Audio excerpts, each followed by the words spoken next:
Welcome back to my channel. मैं नीतू सिंघल आपका स्वागत करती हूं अपने यूट्यूब चैनल पर। आज से हमने एक नया टॉपिक एनसीईआरटी का चालू किया है, cell the unit of life, जो कि 11th क्लास का चैप्टर है।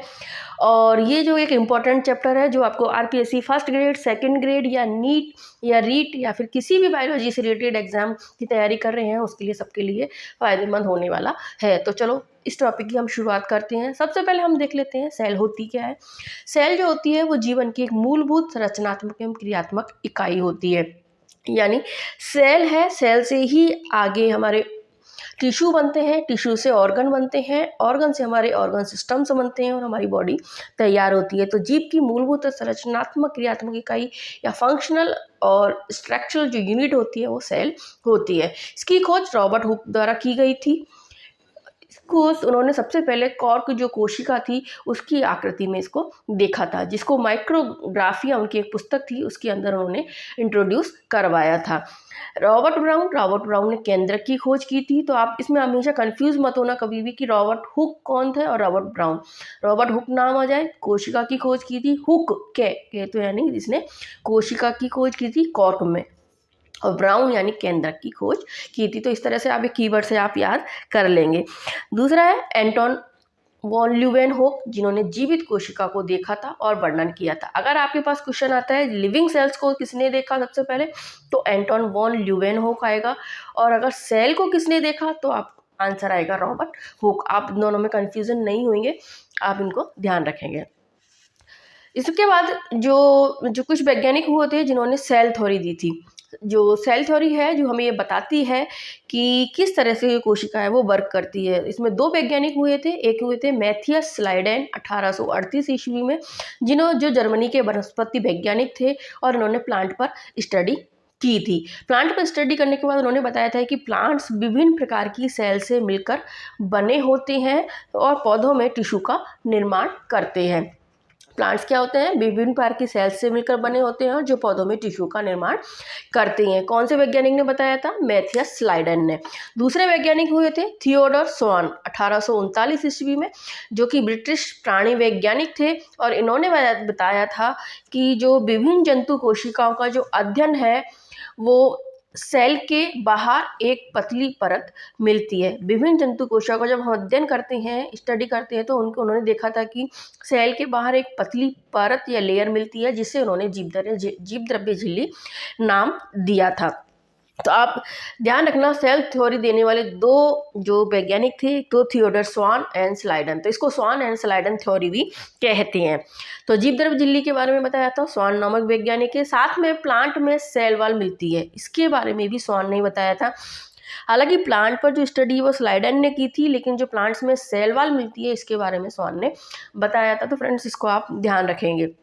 संयुक्त रूप से इसको स्वान व स्लाइडन थ्योरी भी कहते हैं, जिसको सेल थ्योरी का नाम दिया गया है। 1838 और 39 में इस थ्योरी को दिया गया है। इस थ्योरी में उन्होंने बताया था कि जो कोशिका होती है वो कोशिका समूह या जीवों का निर्माण होता है, और सेल है वो संरचनात्मक क्रियात्मक इकाई होती है। सेल थ्योरी क्या है, सेल थ्योरी के अकॉर्डिंग इन्होंने दो फैक्ट्स बताए थे। कोशिका है जो कोशिका का समूह है से जीव का निर्माण होता है। दूसरा जो सेल है वो संरचनात्मक क्रियात्मक इकाई होती है। ठीक है, तो सेल थ्योरी के बारे में किसने बताया था, स्लाइडन एवं स्वान ने।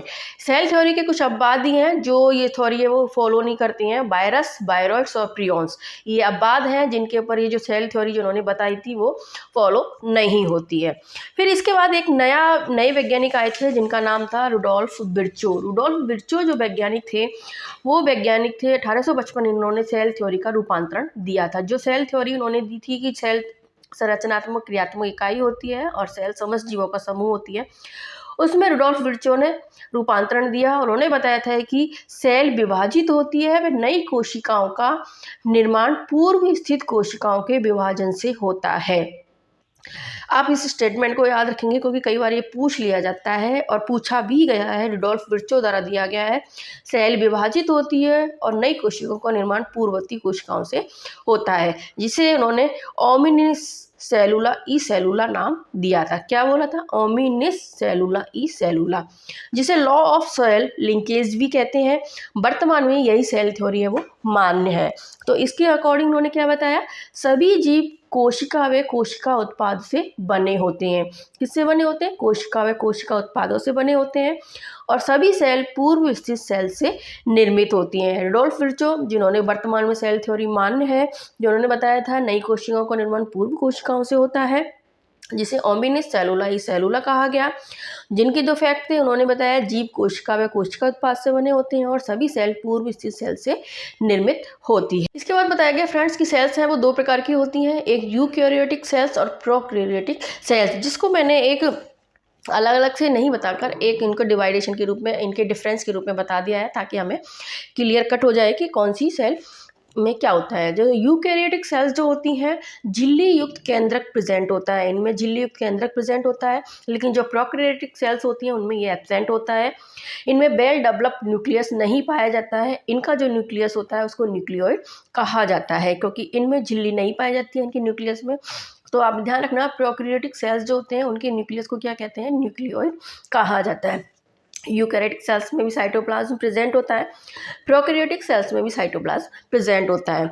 अन्य झिल्ली तो कोशिकांग जैसे सॉल ऑर्गेनेल्स हैं वो यूकैरियोटिक सेल्स में सारे प्रेजेंट होते हैं। कौन कौन से? जैसे ईआर है, एंडोप्लाज्मिक रेटिकुलम है, माइटोकॉन्ड्रिया है, माइक्रोबॉडीज है, गोल्जी कॉम्प्लेक्स है, लाइसोसोम, वैक्यूल्स है। ये सारे जो सेल ऑर्गेनेल्स हैं यूकैरियोटिक सेल्स में प्रेजेंट होते हैं। लेकिन जो प्रोकैरियोटिक सेल्स होती है उनमें झिल्ली कोशिकांगों का अभाव होता है, यानी मेम्ब्रेन बेस्ड जो ऑर्गेनेल्स हैं वो सारे एब्सेंट होते हैं। अब अगर बात कर लें डीएनए की, तो यूकैरियोटिक सेल्स होती हैं उनमें जो डीएनए होता है लाइनियर डीएनए पाया जाता है, जिनमें हिस्टोन प्रोटीन प्रेजेंट होता है। जबकि जो प्रोकैरियोटिक सेल्स होती हैं उनमें जो वृत्ताकार डबल स्ट्रैंडर्ड डीएनए पाया जाता है, लेकिन उनमें हिस्टोन प्रोटीन एब्सेंट होता है। इनके डीएनए को हम न्यूक्लियोइड कहते हैं। ठीक है, राइबोसोम दोनों में प्रेजेंट होते हैं, लेकिन जो यूकैरियोटिक सेल्स होती हैं उनमें जो राइबोसोम होते हैं 80S प्रकार के होते हैं, और प्रोकैरियोटिक सेल्स होती हैं उनमें जो राइबोसोम होते हैं वो 70S टाइप के होते हैं। इसके अलावा जो राइबोसोम है वो साइटोप्लाज्म के अलावा दो ऑर्गेनल्स और इसमें पाई जाती हैं। किस किस में? क्लोरोप्लास्ट प्लांट में, और माइटोकॉन्ड्रिया में भी ये जो राइबोसोम्स हैं वो प्रेजेंट होती हैं, है ना। अब ये देख लेते हैं कि यूकैरियोटिक सेल्स किन किन के अंदर होती है, प्रोकैरियोटिक सेल्स किन में होती है। तो प्लांट सेल्स, एनिमल सेल्स, या फिर प्रोटोजोआ से लेके के जो भी एनिमल्स होते हैं उनमें सब में एनिमल सेल्स यूकैरियोटिक सेल्स पाई जाती है।